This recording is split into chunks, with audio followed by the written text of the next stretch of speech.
인도의 우타 프라데시라고 하는 주에 조그만 마을 하나가 있는데요. 그 마을 주민들은 약 600명 정도 된대요. 근데 그 600명 중에서 쌍둥이만 해서 100쌍이 넘는데요. 또 CNN 뉴스에 의하면 브라질의 어떤 마을은 한 80여 가구가 살고 있는데 그 중에서 쌍둥이 주민이 38쌍이나 된대요. 아, 참 이상하다. 그 연구를 했는데 그 원인을 잘 밝혀내지를 못했고 그냥 추측으로 그 마을에서 사용하는 물에 쌍둥이를 낳을 만한 미네랄이 많이 함유되어 있다. 그래서 아마 쌍둥이를 많이 낳을 거다. 이렇게 추측만 하고 있다고 합니다. 여러분,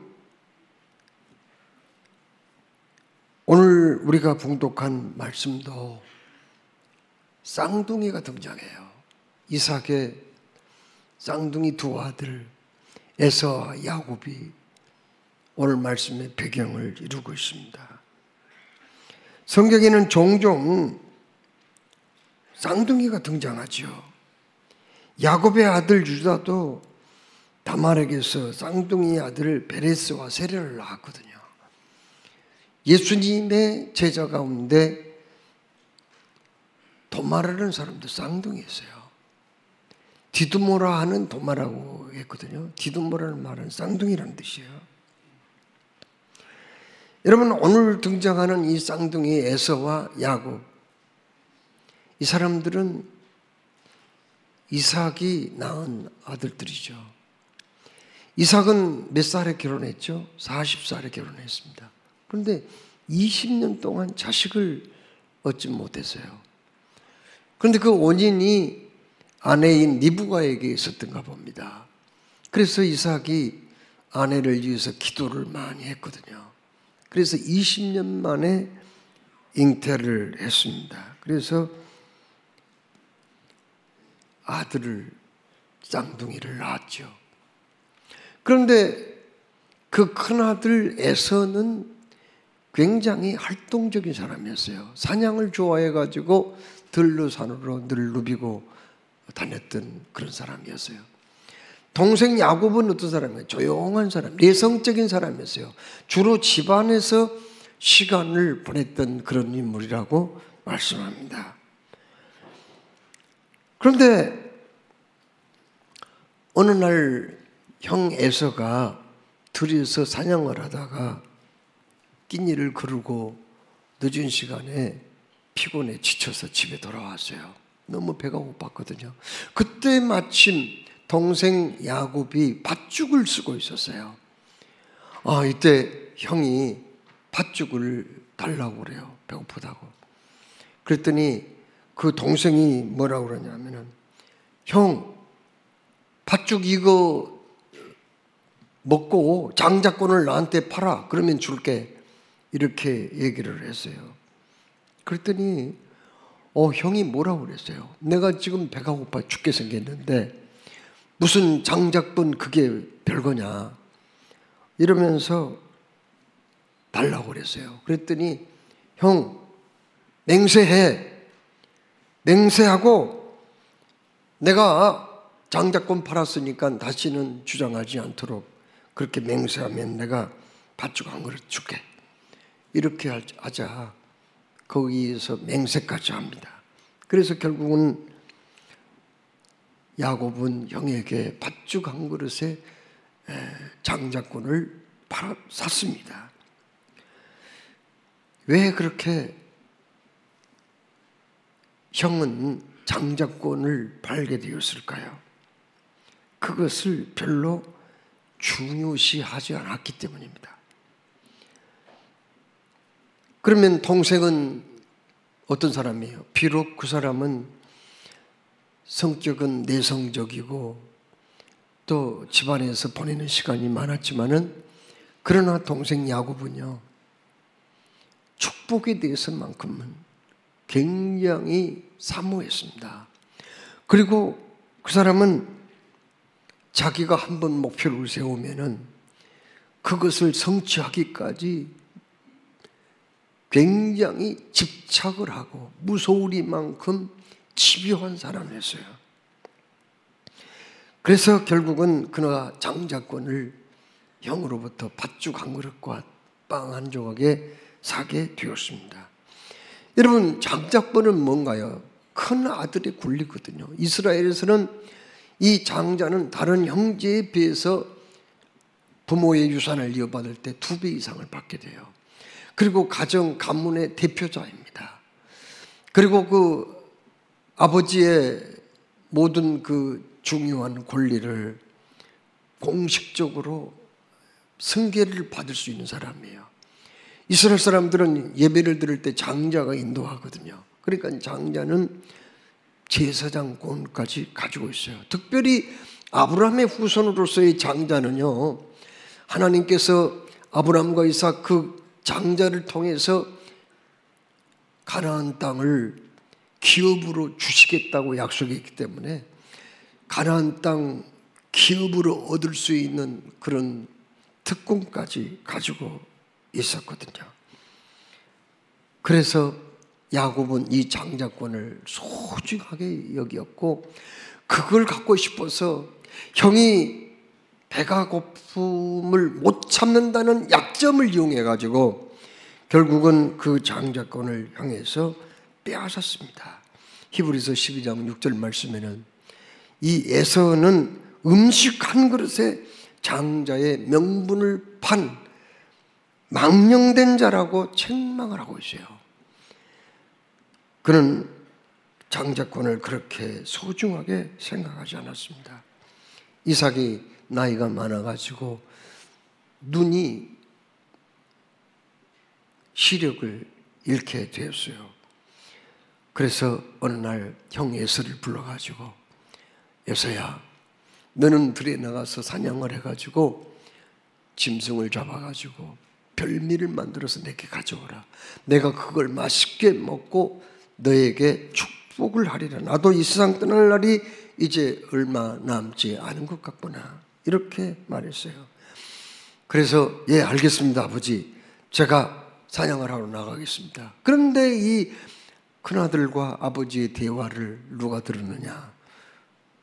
바로 이삭의 아내인 리브가가 들었거든요.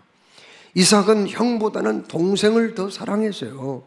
그리고 그 동생이 장자의 명분을 받기를 간절히 원했거든요. 그 이유는 무엇인가요? 사실 그 쌍둥이 2 아들을 임신을 했을 때 이 아이들은 특별한 애들이에요. 태중에서부터 서로 싸움을 했어요.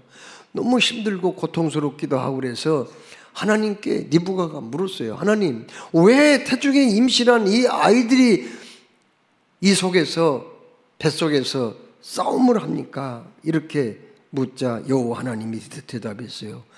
2 국민이 태중에 있구나. 2 민족이 내 복중으로부터 나누이리라. 이 족속이 저 족속보다 강하겠고 큰 자가 어린 자를 섬기리라. 이런 말씀을 하셨거든요. 그래서 동생이 더 큰 자가 되겠구나. 강한 자가 되겠구나. 형이 동생을 섬기겠구나. 이런 것을 그때부터 마음에 두고 있었던 겁니다. 이사야 41장 1절에도 야곱아, 너를 창조하신 여호와께서 지금 말씀하시느니라. 이스라엘아, 너를 지으신 자가 말씀하시느니라. 너는 두려워하지 말라. 내가 너를 구속하였고 내가 너를 지명하여 불렀나니 너는 내 것이라고 그렇게 말씀을 하시거든요. 그러면 야곱과 리브가의 행동이 정당화될 수 있을까요? 그건 아닙니다. 사실 아들이 아버지를 속인 거, 아내가 남편을 속인 거, 동생이 형의 축복을 가로챈 거, 하나님의 이름을 도용한 거, 이런 것들은 잘못된 행동이죠. 어찌하여 이게 정당화될 수가 있겠어요? 어떻게 부부간에 형제간에 서로 신뢰하지 못하고 또 축복을 받겠다고 그렇게 비열하고 치졸한 그런 행동을 할 수가 있단 말입니까? 이것은 신앙적으로도 마땅하지 못하고 도덕적으로도 마땅하지 못할 일입니다. 그러나 이렇게 비난받아 마땅한 허물이 있었으나 그 가운데서도 사람을 매개체로 하여 하나님의 뜻을 이루고자 하는 신탁이 이루어졌다는 거예요. 이것은 하나님의 주권에 속한 거거든요. 하나님은 어떤 분이에요? 절대자이시죠. 조울자이시죠. 창조주이시잖아요. 그래서 모든 주권이 하나님에게 있는 거 아니겠어요? 하나님이 원해서 한다는데 여기에 대해서 누가 이의를 달거나 반론을 제기할 수가 있겠냐는 말이야. 그런데 에서는 결국은 동생에게 축복권을 빼앗겨버리고 그때부터 동생 야곱을 미워하기 시작했어요. 그러면서 동생을 향하여서 이렇게 중얼거렸습니다. 네가 내 장자권을 빼앗다니.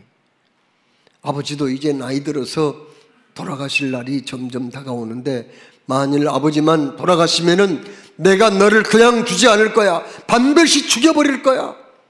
이런 증오심을 나타내 보였습니다. 이 말을 누가 들었어요? 어머니 리브가가 듣게 된 거예요. 그래서 어느 날 동생을 불러가지고 야곱에게 뭐라고 그랬어요? 야곱아, 네 형 에서가 너를 죽여 분풀이 하려고 하는구나. 그렇게 얘기하면서 뭐라고 합니까? 내가 어찌하여 하루에 너희 두 형제를 잃을 수가 있겠느냐? 너는 저기 외삼촌 라반의 집으로 피난을 가거라. 거기 가 있다가 형이 분노가 좀 누그러지거나 혹은 이 사실을 잊어버릴 때가 되면은 내가 연락을 해서 너희를 다시금 이곳으로 돌아오게 하겠다. 이렇게 말씀을 했어요. 이때 야곱이 어머니의 말씀에 순종하고 또 이삭에게도 말씀을 드리고 해서 이제 거기에서 약 800km 직선거리로 떨어진 하란 땅 밧다라람으로 피신을 가게 되었습니다. 참으로 먼 거리가 아닙니다. 800km 이상 되는 그 거리를 빠른 걸음으로 가더라도 한 달 이상 걸리거든요. 그런데 그 북쪽으로 해서 하란 땅으로 올라가야 되는데 사실 해안도로가 그 당시에 있었어요. 지중해변에 놓여진 아주 잘 닦아진 그 평탄한 길로 갈 수 있었지만은 그는 그 길을 선택하지 않아요. 그리고는 헤브론과 예루살렘을 거쳐가는 해발 700m, 800m 이상의 높은 그 지역을 통과해야 되는 좋지 않은 길을 선택했습니다. 왜 그랬을까요? 좋은 길, 평탄한 길로 갔다가는 이걸 눈치챈 에서가 뒤쫓아와 가지고 자기를 죽일 수도 있었거든요. 그래서 사실 자기는 험한 길, 시간이 많이 걸리고 어려운 길이지만은 그 길을 선택해서 거기에서 약 90km 정도 부엘세바에서 떨어진 베델이라는 곳에 도착을 합니다. 여러분, 베델까지 오느라고 그는 너무나도 지쳤어요. 그런데 거기까지 와서 저물었지만은 어디 유숙할 만한 여관도 없었습니다. 또 사람들이 사는 동네도 찾지 못했어요. 그는 할 수 없이 그냥 들에서 노숙을 하게 되었습니다. 여러분, 그 베델 그 들은요, 그 당시에 가끔 도둑들이 또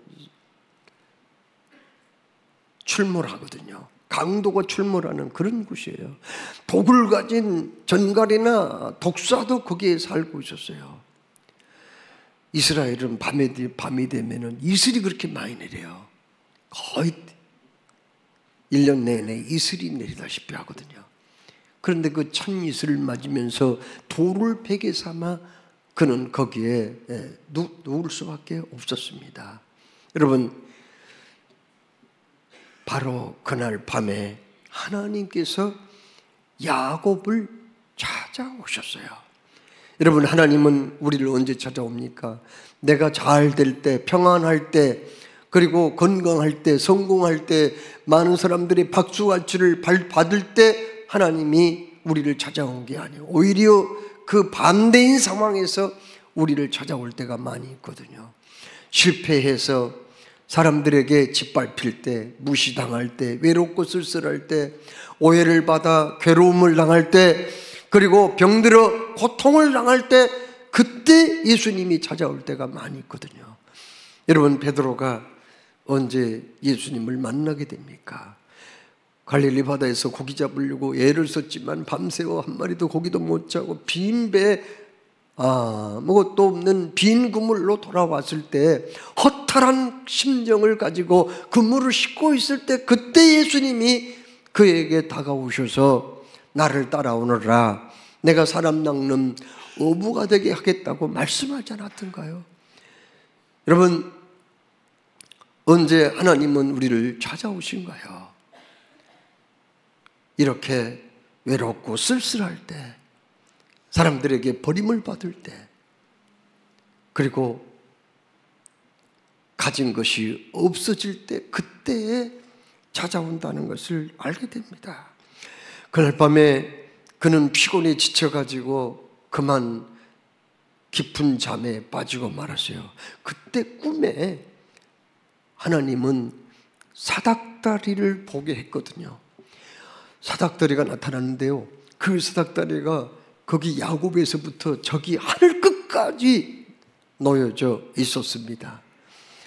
아니, 왜 사닥다리가 그렇게 놓여진 걸 보았을까요? 여러분, 사닥다리는 보통 지붕에 올라가거나 혹은 전봇대에 올라가거나 뭐 이렇게 암벽 같은 데 무슨 일을 할 때 잠시 올라가서 일을 할 수 있도록 사용하는 도구가 아닙니까? 그런데 야곱이 보았던 이 사닥다리는요, 하늘 끝까지 그렇게 놓여져 있어요. 사닥다리는 보통 이렇게 어느 한 곳을 기대고 세웁니다.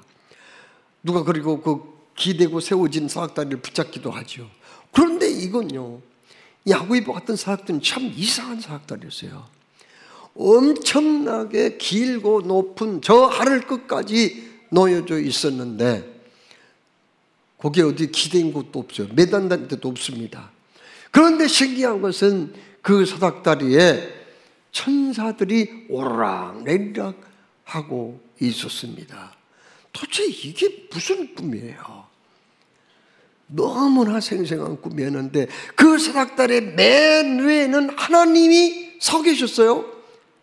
그리고 하나님이 야곱을 향하여 말씀도 하셨습니다.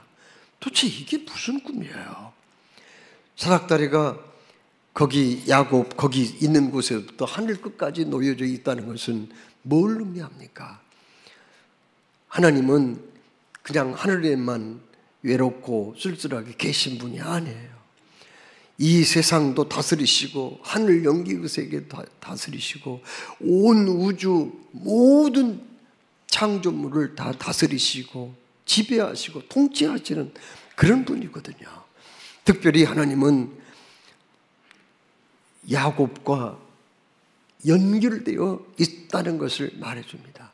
야곱은 그동안 하나님이 그렇게 자기에 대해서 관심이 있는 줄 몰랐어요. 하나님께서 날마다 자기의 삶을 늘 지켜보시고 돌보시고 인도한다는 것을 몰랐거든요. 그런데 하나님은 그 사닥다리를 통해서 그 하나님과 야곱과 늘 연결되어 있다는 것을 보여주신 거예요. 거기다가 거기에 또 왜 거기 천사들이 오르락내리락, 천사들은 피조물이지만은 또 그건 영적인 존재거든요. 영물이란 말이에요. 그래서 꼭 뭐 무슨 하늘과 이 땅을 오호할 때 사닥다리를 꼭 이용할 필요는 없었단 말이에요. 그런데 왜 거기 사닥다리를 오르락내리락 하는 그러한 모습을 보여주었냐 하는 얘기입니다. 여러분, 그것은 바로 요한계시록 8장 3절 4절 말씀에 분명한 답이 있어요. 또 다른 천사가 와서 제단 곁에 서서 금향로를 가지고 많은 양을 받았으니 이는 모든 성도의 기도와 합하여 보좌 앞 금제단에 드리고자 함이라. 향연이 성도의 기도와 함께 천사의 손으로부터 하나님 앞으로 올라가는지라, 이렇게 말씀했거든요. 무슨 말입니까? 여러분, 우리가 하나님 앞에 기도하잖아요. 그러면은 하나님이 그 기도를, 천사를 보내가지고 금 향로에다가 기도를 담아오라는 거예요. 그러면은 그 제단에 금 향로에서 피우는 그 향연이 있거든요. 피우는 향연과 함께 기도를 거기에다가 담아요. 그리고는 그 기도를 가지고 가신다는 거예요. 하늘 보좌에다가 그걸 전달을 한단 말이죠. 그러면 하나님이 그 기도를 받으시고 또 응답을 주시거든요. 응답도 그 천사가 응답을 가지고 오는 거예요. 그렇게 해서 하나님과 나 사이에 거기 그 사닥다리를 통해서 천사들이 날마다 긴밀하게 왕래를 하고 있다는 것을 성경에 말씀하고 있습니다. 그러면 그 사닥다리는 도대체 뭐예요? 왜 그렇게 이상한 사닥다리가 있어요? 왜 땅에서 하늘 끝까지 놓여져 있는 그런 사닥다리를 보여주셨냐고요. 요한복음 1장 51절에 예수님은 나다나엘을 참 이스라엘 사람이라고 칭찬하시면서 이렇게 말씀하십니다. 또 이르시되 진실로 진실로 너희에게 이르노니 하늘이 열리고 하나님의 사자들이 인자 위에 오르락 내리락 하는 것을 보리라 하시니라, 이렇게 말씀해요. 무슨 뜻인가요? 여러분, 나다나엘을 제자로 부르시면서 너는 참으로 진실한 이스라엘 사람이라고 칭찬하시면서 네가 내 제자가 되면 앞으로 신비로운 영적인 세계를 경험하게 될 텐데, 특별히 천사들이 인자를 오르락, 인자가 누굽니까? 예수님이죠. 예수님을 오르락 내리락 하는 것을 보리라, 이런 말씀을 하셨어요. 그러니까 무슨 말이에요? 바로 사닥다리는 예수 그리스도이시란 말이죠. 예수님은 나와 하나님 사이를 연결해 주시는 다리가 되신다는 건 그런 말씀이거든요. 얼마나 중요한 말씀인지 몰라요. 우리가 기도할 때 그래서 예수님의 이름으로 기도하면은 응답해 주시겠다고 말씀했어요. 감히 죄 많은 우리 인간이, 헐 많은 인간이 어떻게 위대하신 그 하나님, 창조주 절대자 하나님을 직접 찾아갈 수가 없다는 거예요. 정말 우리는 하나님과 대화도 불가능하다는 거예요. 감히 하나님을 직접 대면하다가는 큰일 나는 거예요. 그래서 하나님은 독생자 외아들을 이 땅에 보내시고 그 예수님이 십자가에 못 박혀 우리의 죄와 허물을 대신하게 한 이유로 나와 하나님 사이를 연결해 주는 중보자가 되게 하신 거예요.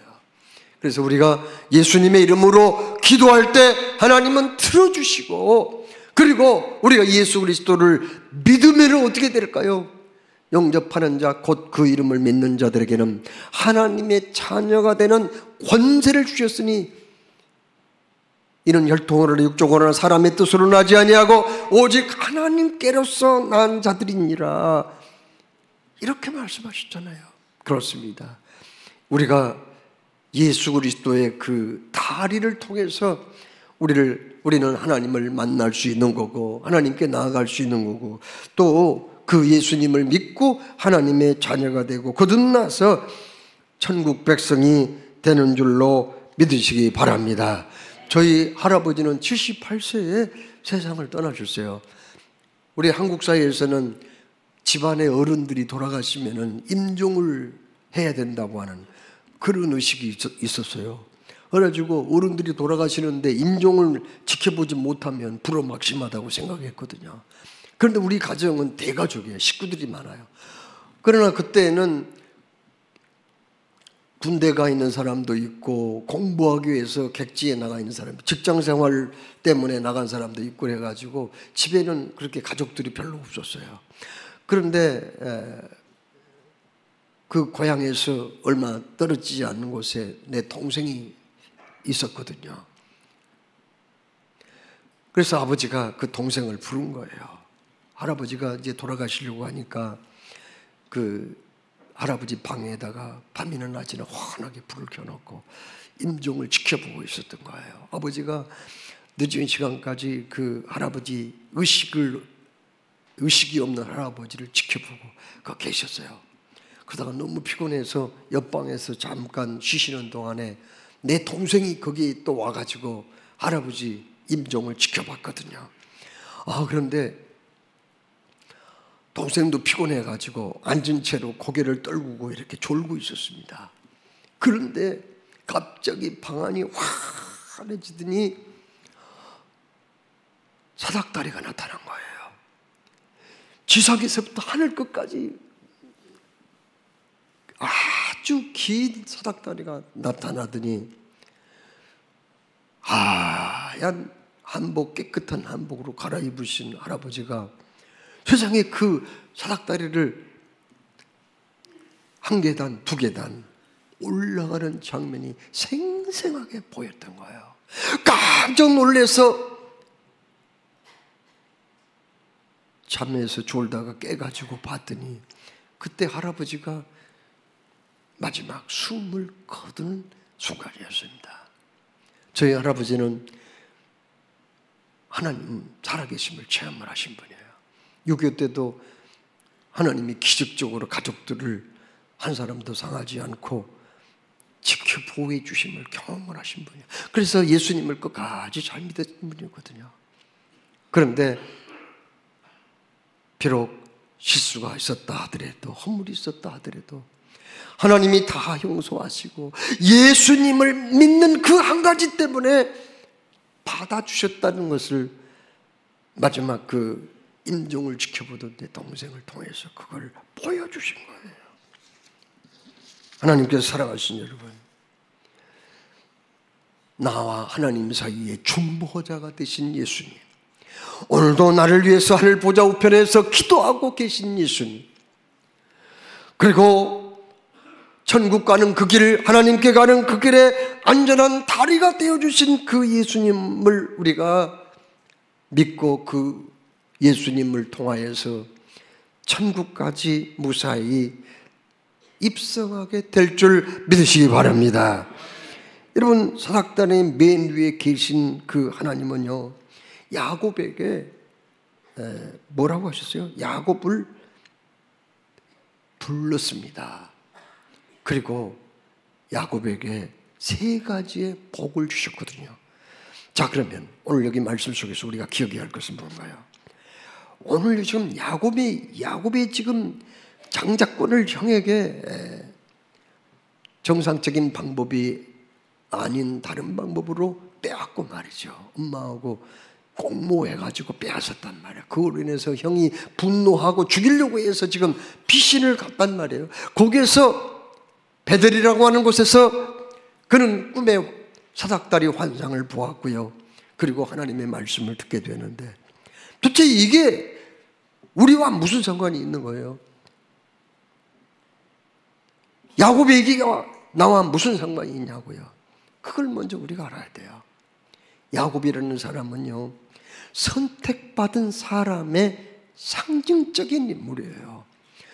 우리가 구원받은 것은 나의 의지가 아니에요. 나의 공로가 아니에요. 나의 선택이 아니에요. 하나님께서 예정하신 거예요. 하나님이 그냥 하나님의 절대 주권으로 우리를 선택하셔서 우리가 구원을 받았다고 하는 그런 말씀이거든요. 그런데 그 대표적인 사람, 상징적인 인물이 야곱이라는 말이에요. 야곱이라는 이름은 나중에 이스라엘로 바뀌게 되잖아요. 거기 야복강 하나님과 식맘으로 환도뼈가 부러진 그 사건을 통해서 그는 이름이 이스라엘로 바뀌잖아요.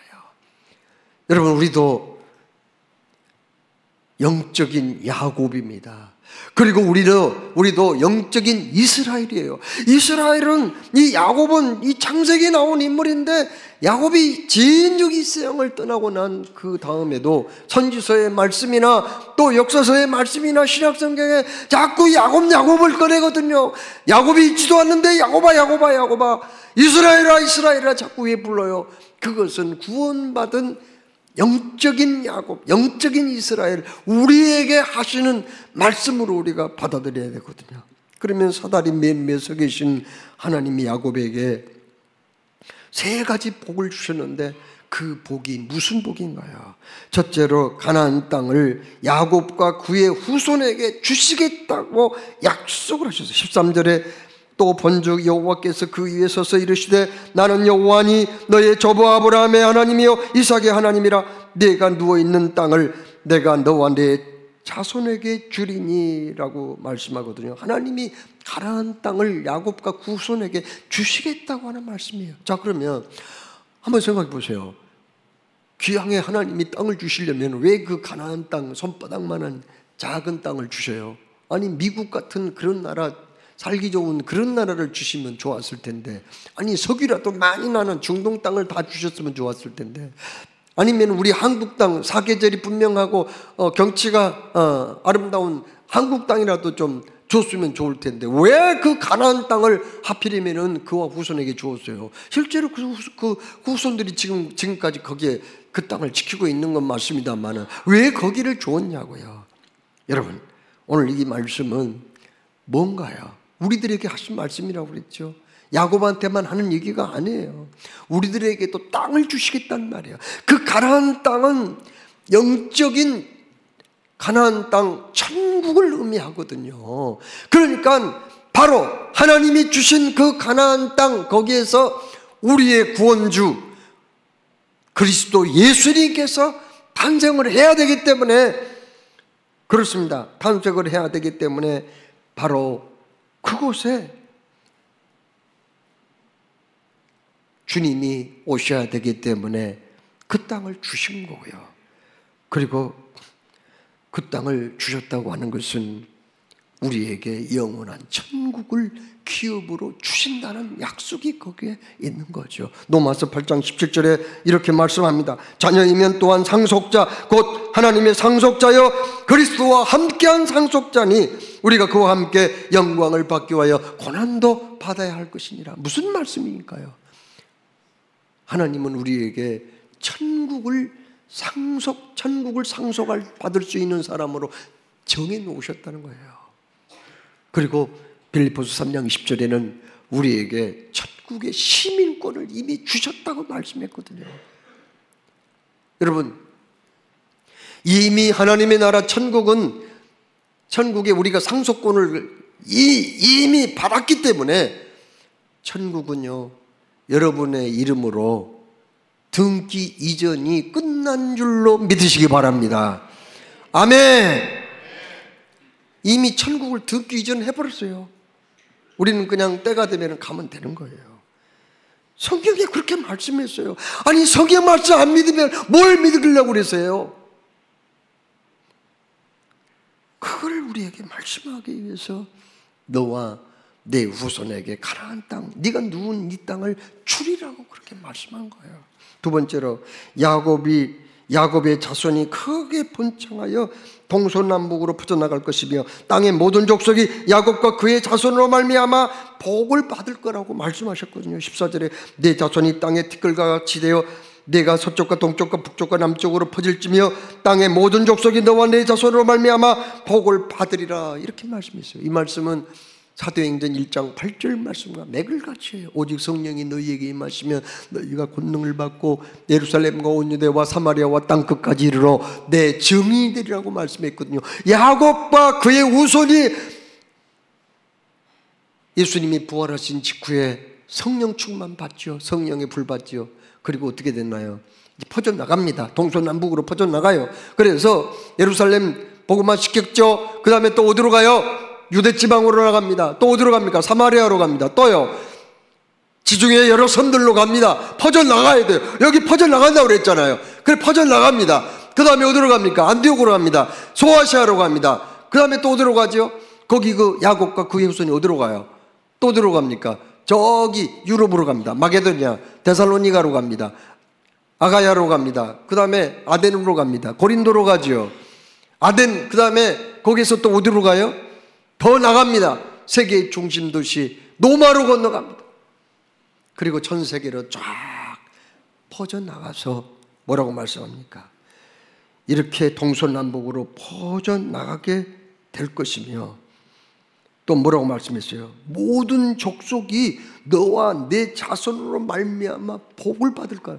모든 족속이, 전 세계 모든 족속에서 예수님을 믿고 영생을 얻고 천국을 얻을 놀라운 복을 받을 사람들이 많이 있을 거라고 말씀했는데, 그 복을 받은 사람 중에 저와 여러분이 여기에 있는 줄로 믿으시기 바랍니다. 야곱에게 축복한 게 그냥 야곱 한 사람에서 끝난 게 아니에요. 그것이 나한테까지 지금 온 거예요. 지금 그 복이. 셋째, 마지막으로 항상 함께 하셔서 지켜주시고 선한 길로 인도하시겠다고 약속했거든요. 15절에 내가 너와 함께 있어 내가 어디로 가든지 너를 지키며 너를 이끌어 이 땅으로 돌아오게 할지라 내가 네게 허락한 것을 다 이루기까지 너를 떠나지 아니하리라. 여러분, 여기 하나님이 야곱에게 허락한 것이 뭔가요? 야곱이 거기 베델에서 하란 땅 밧다느람 외삼촌 집까지 무사히 도착해요. 그리고 그 외삼촌을 만나고 거기서 장가 두듭니다. 그러면 거기까지 다 끝났을까요? 허락한 게? 아니에요. 하나님이 허락한 게 또 있죠. 거기 라반이 얼마나 그를 많이 속여 먹었어요. 일만 시키고. 그러나 하나님이 복 주셔가지고 거부가 되거든요. 그 다음에 어떻게 됩니까? 이제 자기의 부모님이 계시는 브엘세바 고향 땅으로 옵니다. 가나안 땅으로 와요. 그런데 거기에서 또 어떤 일이 발생해요? 자기 형 에서가요 400명의 군사를 이끌고 자기를 죽이려고 오는 거예요. 그는 야복강에서 하나님과 씨름을 합니다. 살려달라고요. 환도뼈가 부러지도록 매달립니다. 그 결과 어떻게 돼요? 하나님이 에서의 마음을 녹여버리잖아요. 형제간에 만나서 애정을 생각하면서 끌어안고 얼마나 통곡하고 화해해요. 그러면 주님이 허락한 것이 거기에서 끝나는 겁니까? 아니에요. 가나안 땅에 돌아온 야곱 가족은 얼마 후에 흉년을 만나거든요. 그래서 어떻게 해요? 식량을 구하러 애굽으로 들어갑니다. 70명이 들어가죠. 거기 몇 살이죠? 거기 들어갈 때? 그때가 130세죠. 야곱에게 물어보잖아요. 바로가 몇 살이냐고. 나 130세라고 그렇게 얘기합니다. 그게 끝인가요? 아니에요. 하나님의 그 허락한 것이 다 이루기까지는 그가 거기서 몇 년 살아요?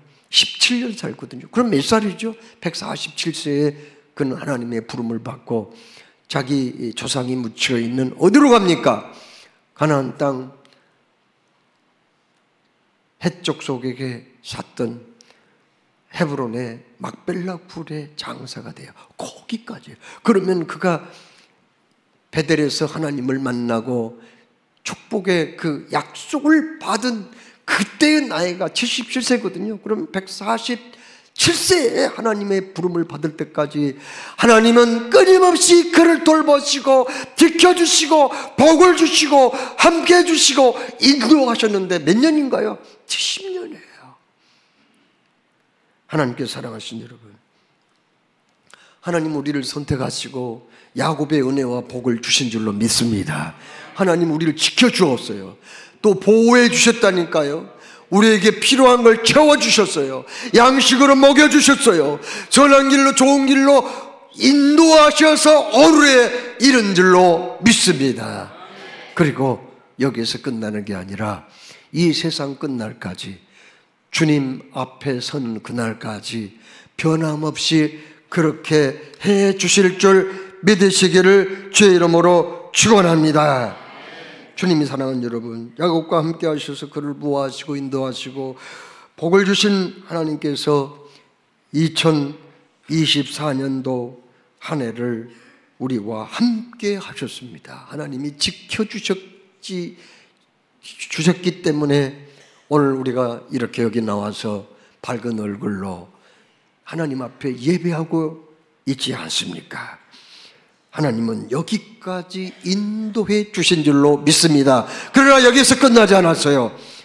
우리 하나님은 내년도 2025년도에도 우리를 향한 아름다운 계획, 온대한 계획, 선한 계획을 세워놓고 인도해 주실 줄로 믿으시기 바랍니다. 우리를 통해서 큰 영광 받으실 주님과 함께 금년을 아름답게 마무리하고 희망찬 새해, 복된 새해를 맞이하시기를 주의 이름으로 축원합니다.